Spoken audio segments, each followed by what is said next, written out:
صحیح بخاری حدیث نمبر 121۔ نبی اکرم صلی اللہ علیہ وسلم نے ان سے حجۃ الوداع میں فرمایا کہ لوگوں کو بالکل خاموش کر دو تاکہ وہ خوب سن لیں۔ پھر فرمایا لوگو میرے بعد کافر مت بن جانا کہ ایک دوسرے کی گردن مارنے لگو۔ صحیح بخاری حدیث نمبر 122۔ نوح بکالی کا یہ خیال ہے کہ موسیٰ علیہ السلام جو خضر علیہ السلام کے پاس گئے تھے وہ موسیٰ بنی اسرائیل والے نہیں تھے بلکہ دوسرے موسیٰ تھے۔ یہ سن کر ابن عباس رضی اللہ تعالی عنہ بولے کہ اللہ کے دشمن نے جھوٹ کہا ہے۔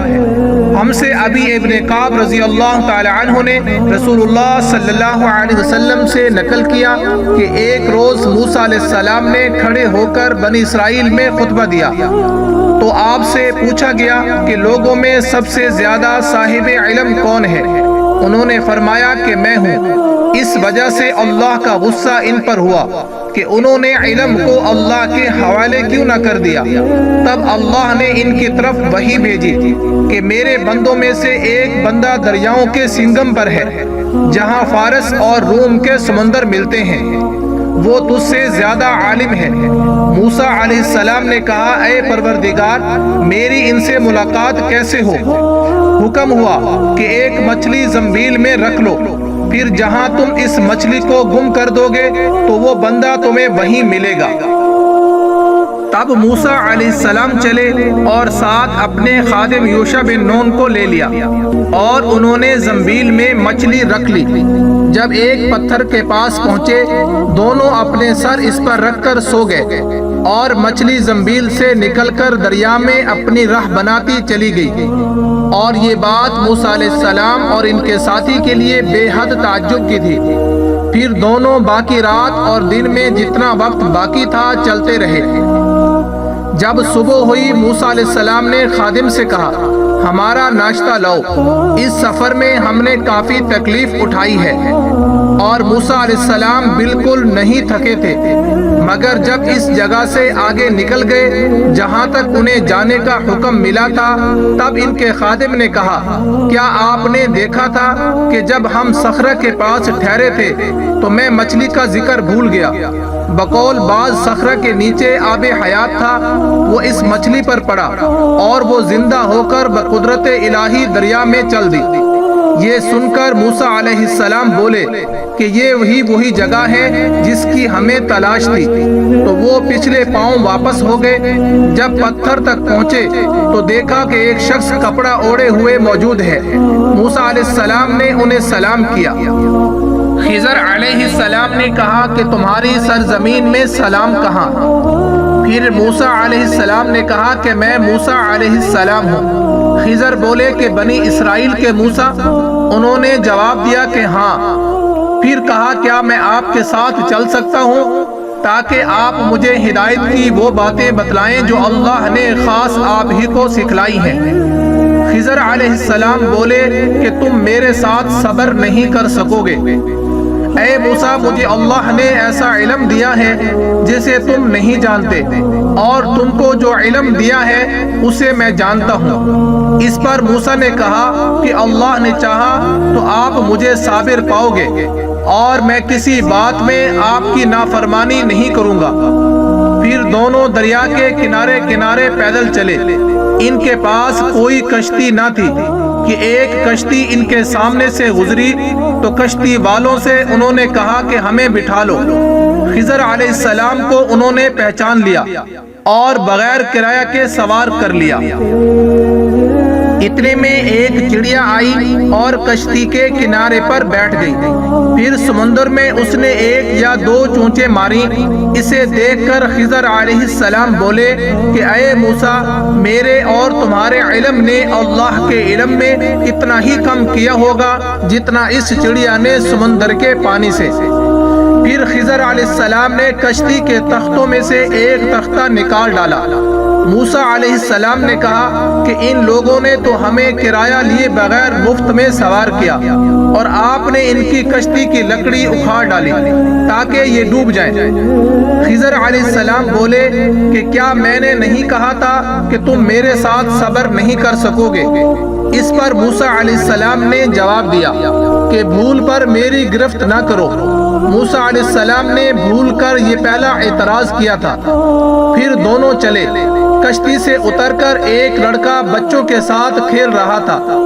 خضر علیہ السلام نے اوپر سے اس کا سر پکڑ کر ہاتھ سے الگ کر دیا۔ موسیٰ علیہ السلام بول پڑے کہ آپ نے ایک بے گناہ بچے کو بغیر کسی جانی حق کے مار ڈالا۔ غضب ہو گیا۔ خضر علیہ السلام بولے کہ میں نے تم سے نہیں کہا تھا کہ تم میرے ساتھ صبر نہیں کر سکو گے؟ ابن عینیہ کہتے ہیں کہ اس کلام میں پہلے سے زیادہ تاکید ہے، کیونکہ پہلے کلام میں لفظ لک نہیں کہا تھا، اس میں لک زائد کیا جس سے تاکید ظاہر ہے۔ پھر دونوں چلتے رہے حتیٰ کہ ایک گاؤں والوں کے پاس آئے۔ ان سے کھانا لینا چاہا، انہوں نے کھانا کھلانے سے انکار کر دیا۔ انہوں نے وہیں دیکھا کہ ایک دیوار اسی گاؤں میں گرنے کے قریب تھی۔ خضر علیہ السلام نے اپنے ہاتھ کے اشارے سے اسے سیدھا کر دیا۔ موسیٰ بول اٹھے کہ اگر آپ چاہتے تو گاؤں والوں سے اس کام کی مزدوری لے سکتے تھے۔ خضر نے کہا کہ بس اب ہم اور تم میں جدائی کا وقت آ گیا۔ جناب محبوب کبریا صلی اللہ علیہ وسلم فرماتے ہیں کہ اللہ موسیٰ پر رحم کرے۔ ہماری تمنا تھی کہ موسیٰ کچھ دیر اور صبر کرتے تو مزید واقعات ان دونوں کے بیان کیے جاتے اور ہمارے سامنے روشنی میں آتے، مگر موسیٰ علیہ السلام کی عجلت نے اس علم لدنی کے سلسلہ کو جلد ہی منقطع کرا دیا۔ محمد بن یوسف کہتے ہیں کہ ہم سے علی بن خشرم نے یہ حدیث بیان کی، ان سے سفیان بن عینیہ نے پوری کی پوری بیان کی۔ صحیح بخاری حدیث نمبر 123۔ ایک شخص رسول اللہ صلی اللہ علیہ وسلم کی خدمت اقدس میں حاضر ہوا اور اس نے عرض کیا کہ یا رسول اللہ، اللہ کی راہ میں لڑائی کی کیا صورت ہے؟ کیونکہ ہم میں سے کوئی غصہ کی وجہ سے اور کوئی غیرت کی وجہ سے جنگ کرتا ہے۔ تو آپ صلی اللہ علیہ وسلم نے اس کی طرف سر اٹھایا، اور سر اسی لیے اٹھایا کہ پوچھنے والا کھڑا ہوا تھا۔ پھر آپ صلی اللہ علیہ وسلم نے فرمایا، جو اللہ کے کلمے کو سر بلند کرنے کے لیے لڑے وہ اللہ کی راہ میں لڑتا ہے۔ صحیح بخاری حدیث نمبر 124۔ میں نے رسول اللہ صلی اللہ علیہ وسلم کو رمی جمار کے وقت دیکھا۔ آپ صلی اللہ علیہ وسلم سے پوچھا جا رہا تھا تو ایک شخص نے عرض کیا، یا رسول اللہ، میں نے رمی سے قبل قربانی کر لی۔ آپ صلی اللہ علیہ وسلم نے فرمایا، اب رمی کر لو، کچھ حرج نہیں ہوا۔ دوسرے نے کہا، یا رسول اللہ، میں نے قربانی سے پہلے سر منڈا لیا۔ آپ صلی اللہ علیہ وسلم نے فرمایا، اب قربانی کر لو، کچھ حرج نہیں۔ اس وقت جس چیز کے بارے میں جو آگے پیچھے ہو گئی تھی آپ سے پوچھا گیا، آپ صلی اللہ علیہ وسلم نے یہی جواب دیا، اب کر لو، کچھ حرج نہیں۔ صحیح بخاری حدیث نمبر 125۔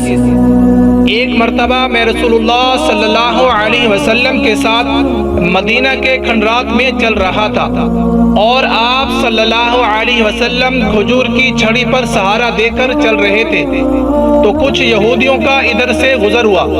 ان میں سے ایک نے دوسرے سے کہا کہ آپ صلی اللہ علیہ وسلم سے روح کے بارے میں کچھ پوچھو۔ ان میں سے کسی نے کہا کہ مت پوچھو، ایسا نہ ہو کہ وہ کوئی ایسی بات کہہ دیں جو تمہیں ناگوار ہو۔ مگر ان میں سے بعض نے کہا کہ ہم ضرور پوچھیں گے۔ پھر ایک شخص نے کھڑے ہو کر کہا، اے ابو القاسم، روح کیا چیز ہے؟ آپ صلی اللہ علیہ وسلم نے خاموشی اختیار فرمائی۔ میں نے دل میں کہا کہ آپ صلی اللہ علیہ وسلم پر وحی آ رہی ہے، اس لیے میں کھڑا ہو گیا۔ جب آپ صلی اللہ علیہ وسلم سے وہ کیفیت دور ہو گئی تو آپ صلی اللہ علیہ وسلم نے قرآن کی یہ آیت جو اس وقت نازل ہوئی تھی تلاوت فرمائی، اے نبی، تم سے یہ لوگ روح کے بارے میں پوچھ رہے ہیں، کہہ دو کہ روح میرے رب کے حکم سے ہے اور تمہیں علم کا بہت تھوڑا سا حصہ دیا گیا ہے، اس لیے تم روح کی حقیقت نہیں سمجھ سکتے۔ عامش کہتے ہیں کہ ہماری قرات میں وما توا ہے، وما اوتی تم نہیں ہے۔